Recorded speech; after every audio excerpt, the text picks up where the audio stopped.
Dans un coin de l'internet, il y a une chaîne éclair. Chaque semaine un nouveau savoir-faire. Avec Blender 3D, elle nous enseigne modélisation, sculpte, texture, tout ça prend sans peine. La fabrique d'univers où les rêves prennent vie. Avec chaque tutoriel, elle nous éblouit. Des mondes en 3D, des créations infinies. Sur sa chaîne YouTube, la magie s'épanouit.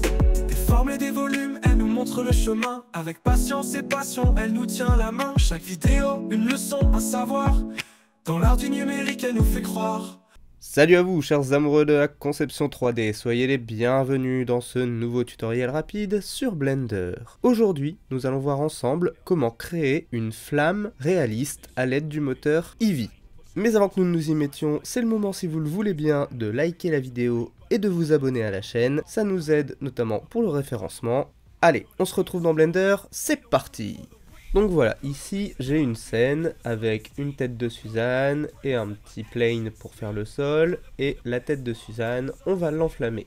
Donc, pour créer une flamme, nous allons avoir besoin d'un domaine dans lequel la flamme va pouvoir s'étendre. Pour ça, on va créer un nouveau cube. Donc je vais faire Shift A et je vais créer un cube.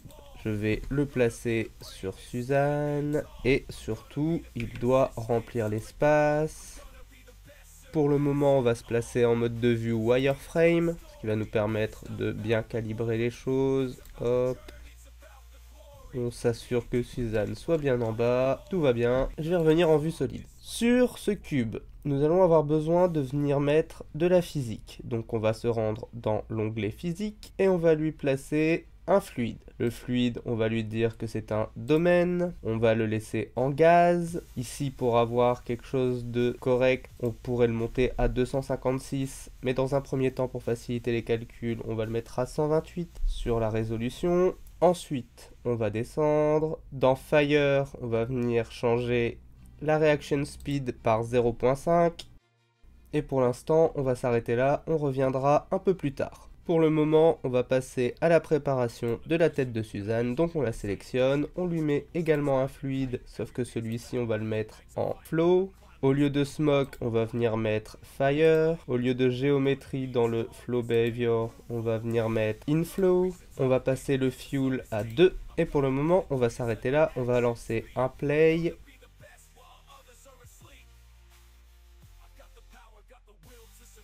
J'arrête ici la simulation. Et on constate que la tête de Suzanne s'est bien enflammée. Alors, petit souci technique, c'est que moi j'aimerais que ce soit le dessus de la tête qui s'enflamme et non la tête au complet. Pour ce faire, comme vous pouvez le constater ici en dessous du fuel sur notre Suzanne, on a la possibilité de mettre un vertex group. Donc on va aller créer un vertex group, pour ça on va aller dans le menu des data, on va passer en mode edit. Je vais me mettre au début de la timeline pour avoir le feu éteint et je vais sélectionner les faces desquelles je veux que le feu parte. Une fois que j'ai sélectionné mes faces, je vais pouvoir venir ici créer un nouveau vertex group, le renommer. Donc une fois que j'ai sélectionné toutes mes faces et que j'ai mon vertex group, il me reste à demander de les assigner. Il me reste alors à retourner dans mon module de physique, venir sur le vertex group et lui demander head. Je repasse en mode objet, et si je fais un play maintenant, les flammes devraient partir du sommet du crâne.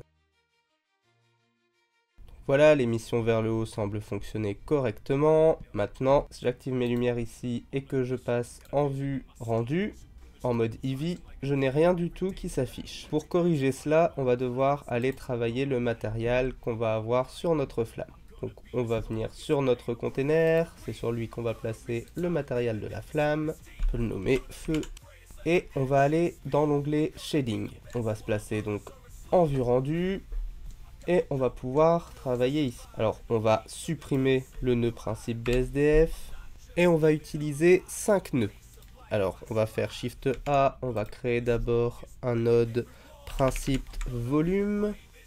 On va également créer un node mix shader, un node émission, un color ramp et un node attribute. Alors le node attribute va nous permettre d'importer un attribut du moteur de rendu Eevee. Et en l'occurrence l'attribut se nomme flamme. Donc on tape flamme dans le node attribute. On va connecter la sortie color du node attribute à l'entrée facteur du color ramp. la sortie color du color ramp à l'entrée color de l'émission, la sortie émission à l'entrée shader 2 ici, la sortie volume du principe volume à l'entrée shader 1, et la sortie shader à l'entrée volume du matériel output. Et comme vous pouvez le constater, on obtient déjà un rendu. Le color ramp va nous servir à la fois pour clamper notre couleur de flamme et à la fois pour lui donner de la couleur. Donc le noir c'est le clamp, plus on met de noir, moins la flamme sera grande.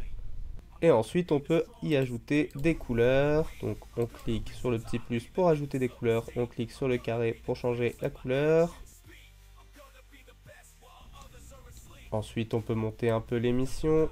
Alors moi j'ai activé le bloom ici dans le rendu, qui donne un petit effet de halo autour de la lumière. Et puis on va pouvoir jouer un peu avec le facteur ici.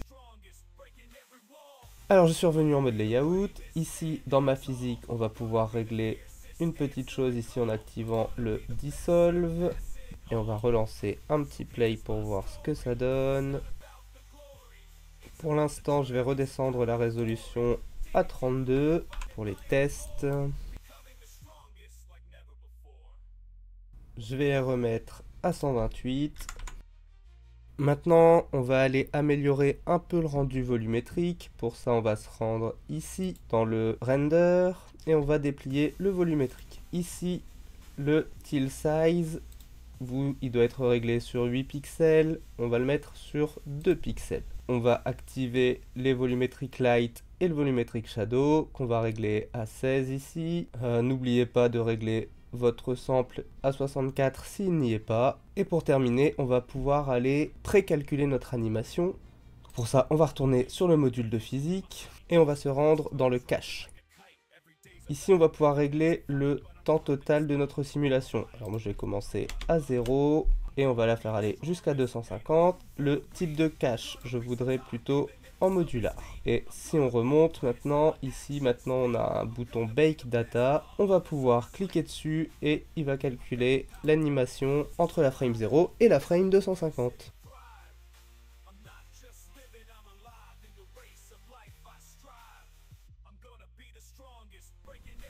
Et une fois que le baking est terminé, on va pouvoir voir ce que ça donne. Pour terminer, il ne vous reste plus qu'à placer vos lumières et votre caméra pour sortir votre animation. On va venir ici dans le rendu de la scène. Dans l'output, on va pouvoir choisir où on la range et quel sera son titre. Le format qu'on souhaite avoir. Moi, je prends un avis JPEG. Raccourci clavier CTRL F12 et on va avoir la sortie de l'animation.